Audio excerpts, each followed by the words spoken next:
Venezuela's President Nicolas Maduro arrived in Kuwait on his first official visit to the country as part of his international tour around nations of Eurasia and Africa. Ecuador's indigenous organizations mobilized nationwide in rejection of the economic and social policies of Guillermo Lasso's government.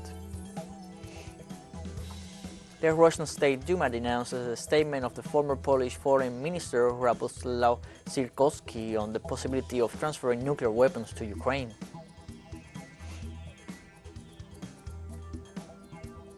Hello, welcome to From the South. From the teleSUR studios in Havana, Cuba, I'm Luis Alberto Matos. We begin with the news. Venezuela's President Nicolas Maduro arrived in Kuwait on his first official visit to that country as part of his international tour around nations of Eurasia and Africa. President Maduro and his official delegation was welcomed at Kuwait's international airport by the Minister of Amiri Diwan Affairs, His Excellency Sheikh Abdullah Mohammed Al-Mubarak Al-Sabah. The visit is intended to strengthen the relations between the two nations based on cooperation, brotherhood, peace, and mutual benefits. Venezuela and Kuwait are founding members of OPEC, and the Asian country is the fourth nation President Maduro visits during this international tour. The Venezuelan head of state seeks to advance in the construction of a multipolar world without hegemonism. We have just arrived in Kuwait after an important tour, very useful, from Turkey to the north of Africa, to Iran, and to Arab lands, working for the construction of a better world. The new mankind getting together spiritually and building new moments of cooperation and prosperity of our motherland. Venezuela's President Nicolas Maduro, as part of his Eurasian tour, visited the Ayatollah Ruhollah Khomeini's mausoleum. The mausoleum houses the tombs of Ayatollah Ruhollah Khomeini, his wife Khadijeh Sakafi, and his second son Ahmad Khomeini, and some political figures. It is custom that every high official or special guest pays tribute to Iran's supreme leaders visiting the mausoleum. The head of state signed a visitor's book at the mausoleum and left eulogy words on behalf of the Venezuelan people.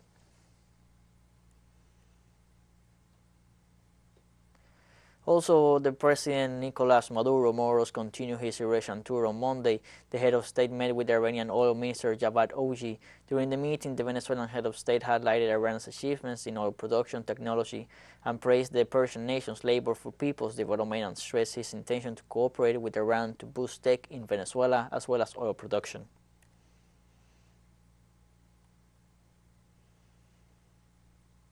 Also, continuing on this tour, on Monday, Venezuela's president visited the technological parties in Tehran. Venezuelan President Nicolas Maduro was accompanied by the ministers of Foreign Affairs, Agriculture, Communications, Science and Technology, Transport and Tourism of Venezuela, as well as Sorena Satari, Vice President for Science and Technology of Iran, and Mehdi Safarini, head of the party's technology park. The Venezuelan delegation also visited the park's online companies in its biofermentation, probiotics, and pharmaceutical products, and Area Tep Virus in medical equipment. President Maduro pays an official visit to Iran as part of his Eurasian tour intended to bolster relations with allied nations in the regions. Prior stops included Algeria and Turkey. Colombia is living a critical week for the presidential election. In fact, citizens abroad have already begun to vote, as detailed by the National Registry Office. According to figures from the Foreign Ministry, there are 972,764 Colombians registered abroad who will be able to choose between Gustavo Petro and Rodolfo Hernández, the presidential runners. This process begins a week earlier and will conclude on June 19th. According to the National Registrar Alexander Vega, in New Zealand there are 1,397 Colombians qualified to vote, and in Austria 14,988. The high official also said that in Oceania the voting day is being carried out in complete normality. In all our consulates, from the Consulate of Auckland in New Zealand, all the keys delivered to satisfaction by the National Registry of the State. We are talking about 67 countries and 250 pots and 1,343 tables from today until next Sunday. June 19th will be able to exercise the right to vote all our fellow citizens abroad. We managed in record time to deliver all the electoral kits. The Minister of the Bolivian Presidency, Maria Nela Prada, confirmed that the government will appeal the 10-year prison sentence imposed on former Senator Yanin Áñez. They will ask for an extension to 15 years. On Friday, a Bolivian court convicted Áñez of violating the Constitution and dereliction of duty. The sentence imposed last Friday by a court will be appealed because to the high government official it should correspond to the crimes committed and their aggravating circumstances. Prada recognized the ruling as a historical one in terms of the violations of the constitutional order. She reiterated that it was an act of justice so no one else would ever try to appropriate the sovereignty of the people and proclaim himself or herself president of the state. Nevertheless, the minister deemed it appropriate to push forward the appeal and have the sentence increased to 15 years.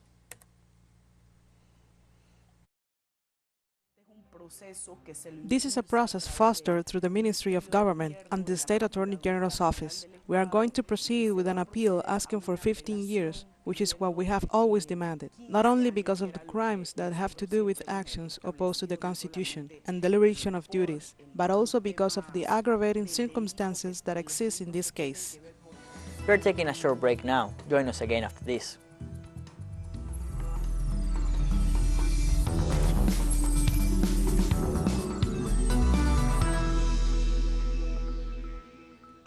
Welcome back from the South. Ecuador's indigenous organizations mobilized nationwide in rejection of the economic and social policies of Guillermo Lazo's government. The first mobilizations began early Monday morning in several regions of the country with the blocking of the highway that joins the provinces of Pastaza and Napo.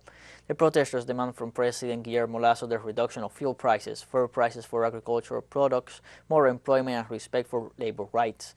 The president of the Indigenous Confederation, Leonidas Salazar, said that the actions of President Lazo respond to demands from the International Monetary Fund, while he assured that the people will not accept these impositions.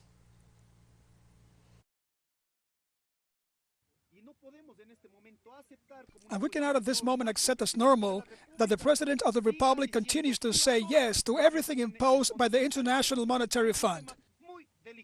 It is a very delicate issue because the President is either with the people or if he goes with the International Monetary Fund, this dignified people will not allow that imposition. We have met with all the comrades who are calling for this struggle on behalf of our children. We're old, but we don't want this country to continue to be a country of slaves as other countries are. Today we come from Carceling Bajo to support our comrades from the community of San Miguel del Común, and also to tell them and invite them to go to the city to continue denouncing this government that is starving us and taking away the future of these children. We're not going to allow this to continue. We're going to stop this misgovernment because it is leaving us without health, without education, without scholarships, without doctors. Peruvian prosecutors set a new date for questioning President Pedro Castillo, who has been under investigation for 2 weeks for alleged corruption charges. Peruvian prosecutor Pablo Sanchez said the head of state will be questioned next Friday at the public prosecutor's office. In this regard, Castillo's lawyer, Benji Espinosa, explained that the appeal of precautionary rights, which states that the investigation should be dropped because it violates the president's immunity during the exercise of his duties.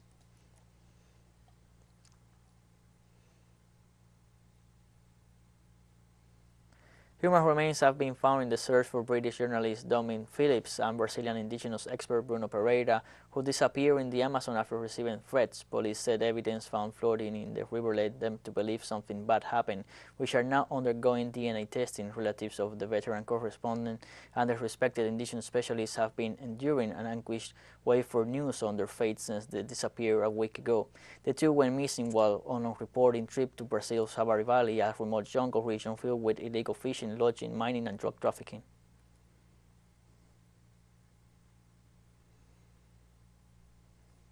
The president of El Salvador, Nayib Bukele, stated that the Organization of American States agreed with a plan to turn the gangs into a political parties in the country. According to Bukele, this plan was proposed by Raul Millango and that gangs like the Maras would have accepted it. The Salvadoran head of state also specified that documents contained in the plan were seized, whose ultimate goal after the terrorist groups became guerrillas was to force peace negotiations to turn them into a political party. This is not the first time Bukele criticized the regional organization.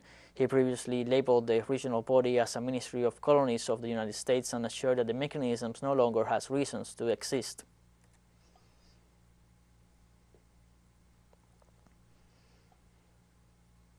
People in Washington, D.C. gathered in front of the Washington Monument in the United States Capitol, demanding that the government take action towards common sense on gun reforms.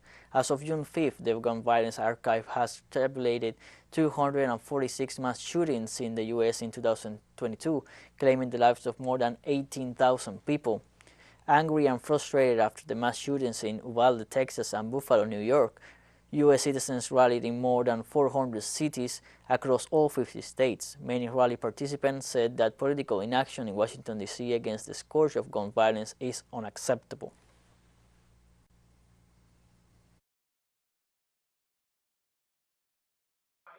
I'm here because I want more common sense legislation around guns. Our kids are dying in schools, and I used to be a teacher, and we need universal background checks, we need red flag laws, and we need to keep guns out of the hands of dangerous people. And I do hope that our lawmakers in Washington hear us. Yeah, it's a huge problem. I mean, just in the past weeks, we've seen several mass shootings. We saw the shooting at this school in Uvalde, Texas. We saw the shooting in Buffalo, and it's a huge problem everywhere. I think some of it is racially motivated, and some of it are school shootings. It's just unacceptable. We really need to come together and march for our lives. I mean, there's always a chance of everyone's in fear now. And we remain in the United States, where authorities confirmed one person died in a shooting at the Northwest Ohio Mall over the weekend, and one person was in custody. A report from the Columbus Police Department said officers were called to the mall at the Total Crossing due to a report of gunfire. Upon arrival, officers found a male victim inside a shoe store who had been shot at least once. That person was pronounced dead shortly after. Another person believed to be the suspect was taken into custody. Police also said the shooting appeared to be an isolated incident inside one store, and the motive wasn't immediately apparent.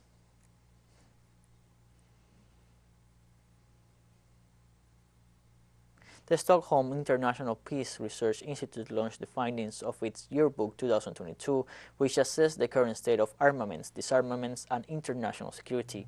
A key finding is that despite a small decrease in the number of nuclear warheads in 2021, nuclear arsenals are expected to grow over the coming decade. The 9 nuclear-armed states, the United States, Russia, the United Kingdom, France, China, India, Pakistan, Israel, and the Democratic People's Republic of Korea, continue to modernize their nuclear arsenals, and although the total number of nuclear weapons declined slightly between January 2021 and January 2022, the number will probably increase in the next decade. Of the total inventory of an estimated 12,000 warheads at the start of 2022, about 9,000 were in military stockpiles for potential use. And we have more news coming up after a final short break, so don't go away.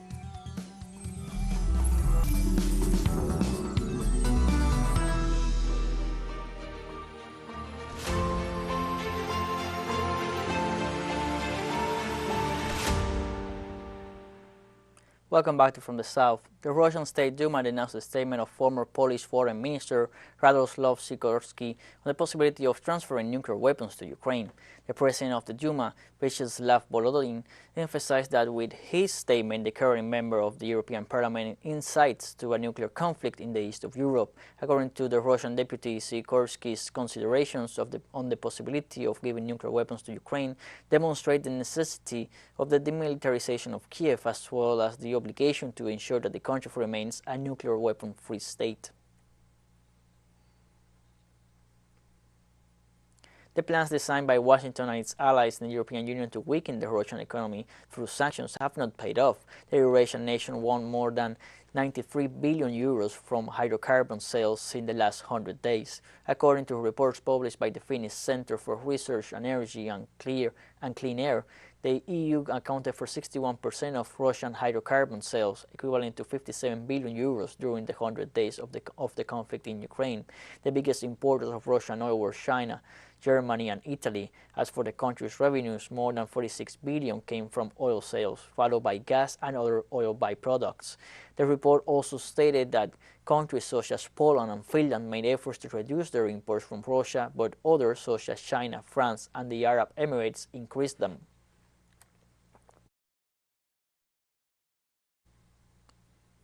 The Steelworkers Union in Germany announces a series of strikes to put pressure on the employer sector.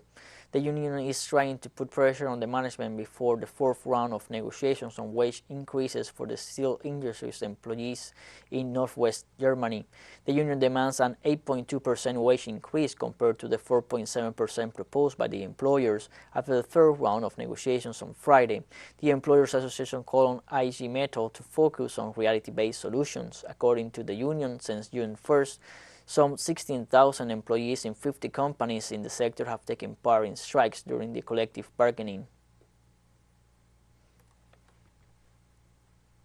UN Refugee Chief Filippo Grandi on Monday slammed an imminent UK plan to send asylum seekers to Rwanda as all wrong, a day before the first plane load of claimants is due to depart, warning it will set a catastrophic precedent. It is the foundation of the right to asylum that people that are on a country's territory, especially a country that is a signatory to the convention and has the institutions to deal with that, to export that responsibility to another country runs contrary to any notion of responsibility sharing, of international responsibility, and so forth. What am I going to tell them if they say, a rich country like the UK is sending them abroad? I'll do the same. I'll close my border. I say, I want to save them from a dangerous journey and they can go to another country. The precedent that this creates is catastrophic for a concept that needs to be shared like asylum. Japan's parliament approved on Monday an amendment to the current penal code that provides for strict penalties for libel offenses in social networks and other public spaces. The amendment introduces sentences of up to 1 year of imprisonment without work, as well as fines of $2,233 and extends the statute of limitation for criminal action from 1 to 3 years. The nation's legislators included an extra provision to prevent the new punitive measures from restricting the freedom of expression enshrined in the Constitution. The nationwide debate about the dangers of cyberbullying and the need to curb it with severe punishment took off in 2020 in the wake of the suicide of Hana Kimura, a 22-year-old professional wrestler who faced a massive hate campaign on her digital platforms.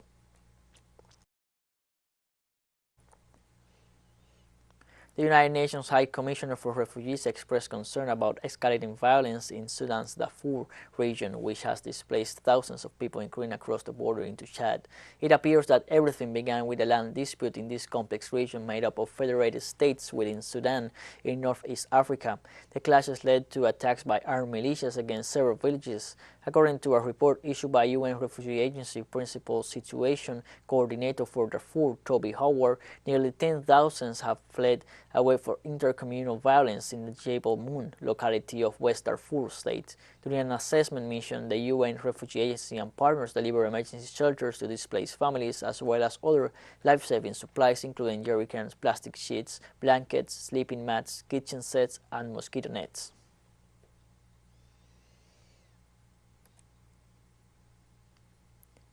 The spokesman for the Burkinabe government, Lionel Bego, attributed to jihadists an attack in the northeast region with a potentially heavy death toll, while he confirmed another attack in Al-Kakil, at least 6 people this weekend. During an address on national television, the government official urged the public to remain calm.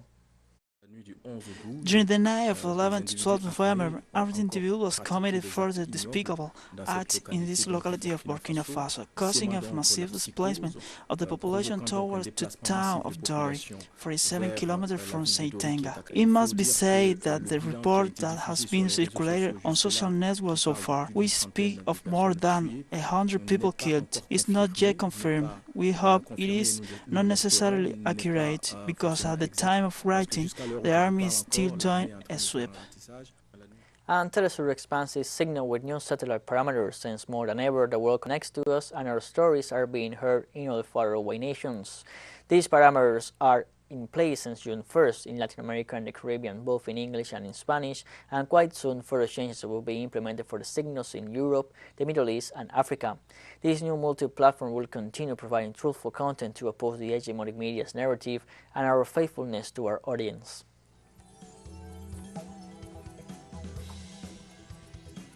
And like this, we have come to the end of this news brief. Remember, you can find these and many other stories on our website at telesurenglish.net. You can also join us on our social media, Facebook, Twitter, Instagram, and Telegram. For teleSUR English, I'm Luis Alberto Matos. Thank you for watching.